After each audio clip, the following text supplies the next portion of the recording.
Tell the truth. These three words are embroidered outside the office of Jacob Q. Booth, the owner of a small newspaper company, the Albuquerque Sun Bulletin. Unbeknownst to him and the rest of the employees, a man would come to really put that phrase to the test. He will also embroider the truth, but in a different way. A $250 newspaperman from the big city who is generously offering his services for $50. This is Chuck Tatum, and soon he's gonna have a real ace in the hole.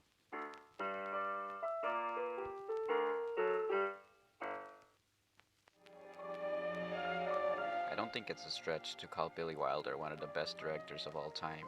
With films under his belt such as Sunset Boulevard, Double Indemnity, and Some Like It Hot, among several others, he has created some truly iconic films throughout his 50-year career. The one that isn't quite as well known is also one of his most bleak and cynical.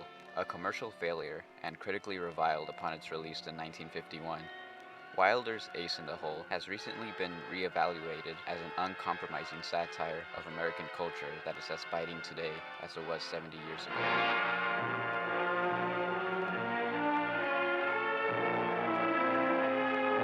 Kirk Douglas leads the film as Chuck Tatum, a down-on-his-luck reporter from New York City who ended up in New Mexico without a dime to his name. His introduction is very memorable, with him hitching a ride on a towed car, reading the newspaper.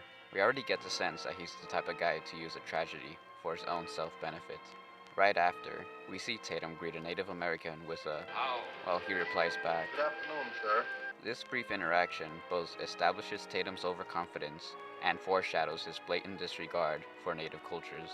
The first 10 minutes are a masterclass in efficiently establishing the character and his motivation. Tatum is a big-time journalist stuck in a small, quiet town. He needs a big story, something that will catch the attention of the public. Douglas's performance really demands your attention. He has a real presence, and he lets the audience know that he will stop at nothing to get what he needs. I'm stuck here, fans. Stuck for good. And he will soon get the story he's looking for. He is sent on an assignment with photographer Herbie Cook to report on a rattlesnake hunt, but once they stop to get gas, Tatum discovers something infinitely more newsworthy. Deep in the cliff dwelling, a man is trapped. Leo Minosa has just what Tatum needs, a human interest story. He directly references Floyd Collins. One man's different. You want to know all about him. That's human interest. Somebody all by himself, like Lindbergh crossing the Atlantic, or Floyd Collins. Floyd Collins, doesn't that ring a bell? A real-life man who was trapped in a cave. The reporter, William Burke Miller, turned the story into a national event, earning him a Pulitzer Prize.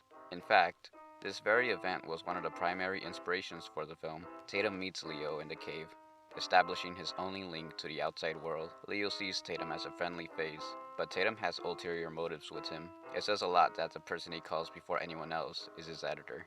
Operator, get me Albuquerque, 4923. With publicity in mind, he sees the opportunity to manufacture a narrative with Leo. However, he denies any manipulation. After all, I don't make things happen. All I do is write about them.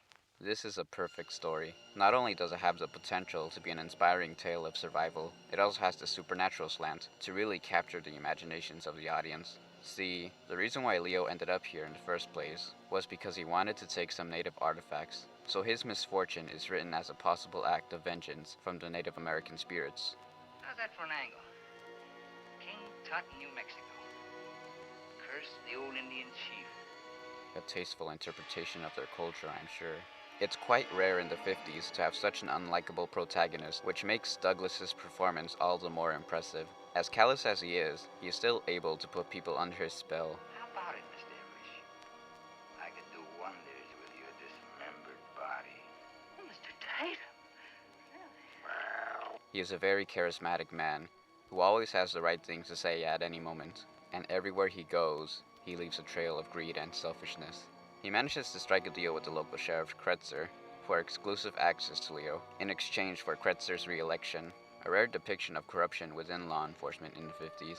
Another person who is reaping the benefits of Leo's predicament is his wife, Lorraine. Jan Sterling plays the deuteragonist of the film, and she can be just as bad as Tatum. Her and Leo's relationship was not the best, and she feels nothing but apathy about Leo slowly dying in that cave. She has always wanted to leave Leo and their struggling restaurant for years.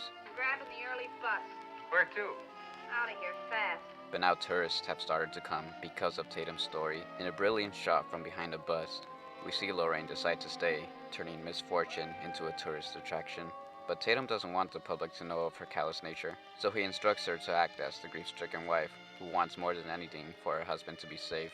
The grief-stricken wife with a tear-stained face trying to fight her way into the cave to be at her husband's side. Tough. You'll just have to rewrite me. Of course, this isn't who she really is, but the real her isn't compelling, and she is a frequent victim of Tatum's increasing violence, not only because of her disobedience, but also because he can see himself in Lorraine, and he does not like what he sees.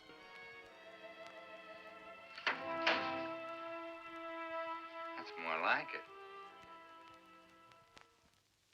Tatum wants to milk this story for all it's worth. Smollett, a construction contractor, lets Tatum know that the rescue would take 12 to 16 hours. However, Tatum wants this to go on as long as possible, so he suggests that instead of showing up the cave, they would drill from the top of the cliff to Leo.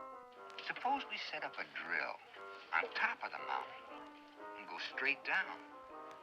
Extending the rescue efforts to 7 days and keeping Tatum in the headlines. A professional would surely be able to call this into question, and in fact, this very thing happens, but in a cunning move, he manages to completely discredit him.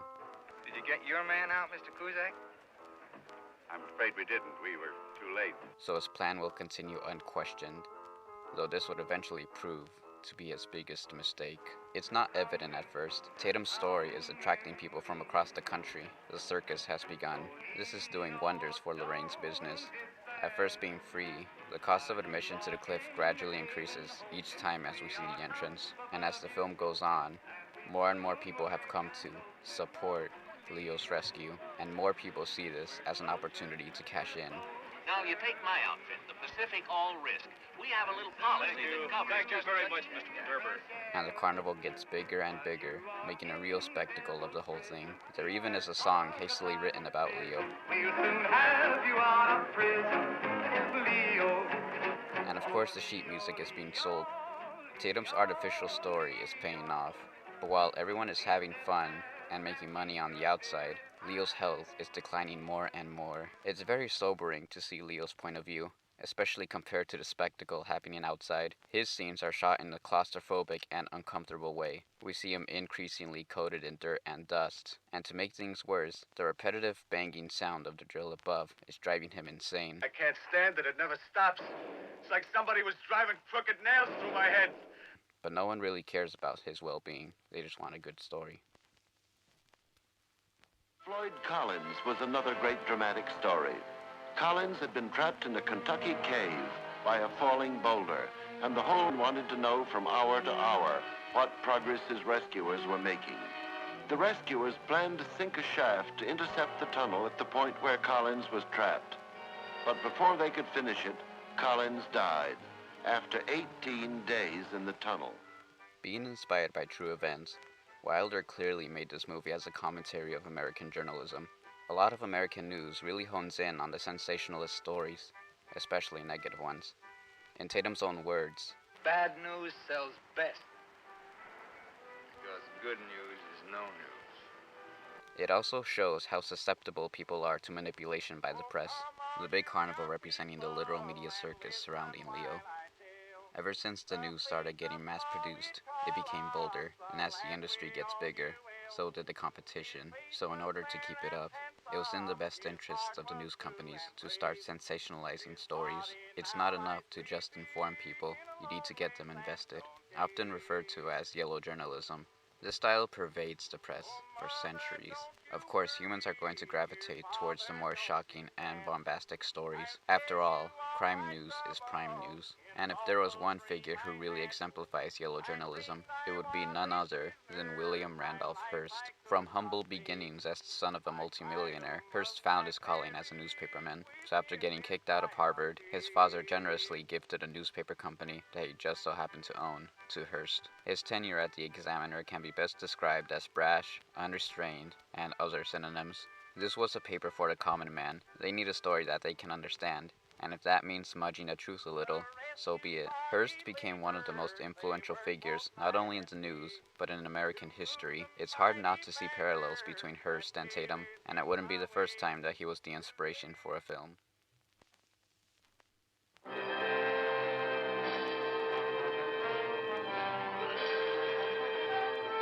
set the wheels of justice grinding with a vengeance. 500,000 of these wanted notices went far and wide. And the country was shocked to learn of a grisly trail of murders, which included the death of the actor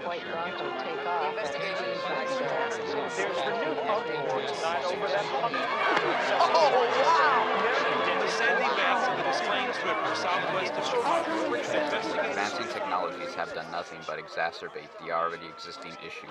Newspapers are not the only source of news anymore. The rapid evolution of television also came with the evolution of how the news would be reported. And as more channels appeared, so did the competition, leading to channels one-upping each other with sensational stories of crime, disaster, and all sorts of human interest stories. The news cycle, originally resting overnight, has accelerated to become a constant presence, and with the news now being reported 24 hours a day, it hardly gives much room for thoughtful reporting and critical thinking. But that isn't important. What's really important is the stuff that will get people watching. The days of Hearst are over, replaced by something bigger. If there is one thing that the film couldn't predict, it's how the news would eventually be entirely controlled by just a few massive corporations. This is no longer an individual issue. This is now done at a wide corporate level. And at the end of the day, there is nothing that corporations value more than profit, even if it compromises their journalistic integrity. And it works. It works concerningly well. However, it wouldn't work out so well for Tatum. His cash cow is not looking too good. Actually, Leo has developed pneumonia and will die in 12 hours if no one intervenes. Suddenly caring about the life of someone else, Tatum goes all in on saving Leo. Now he wants to shore up the walls, the way they should have done from the start, but it's no use. The drilling made this impossible. Because we've been pounding away with that drill too long. They're all shot, those walls. You can't shore them up now. Through his own actions, Tatum has just sentenced an innocent man to death. Leo has just two requests: a priest, and for Tatum to give Lorraine her 5th anniversary gift. A first stole, a representation of Tatum's guilt that he forces onto Lorraine, choking her with it to make her feel any sense of remorse, but it just ends with him getting stabbed with scissors.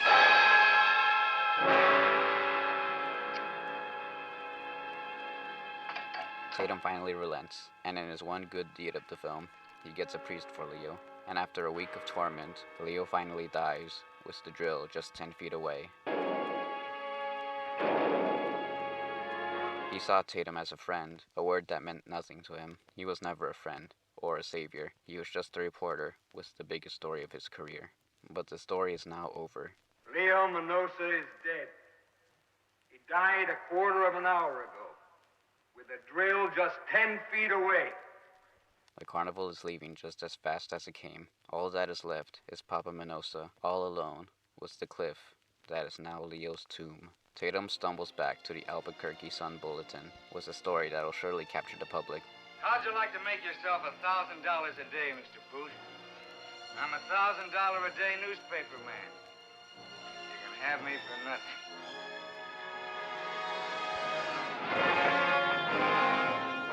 Ace in the Hole is one of the darkest and dirtiest films out there, especially for the time it was made. It is a scathing critique on how America values the spectacle of a story rather than the well-being of others, and how profit-driven news will always devolve into corruption at the detriment of innocent lives.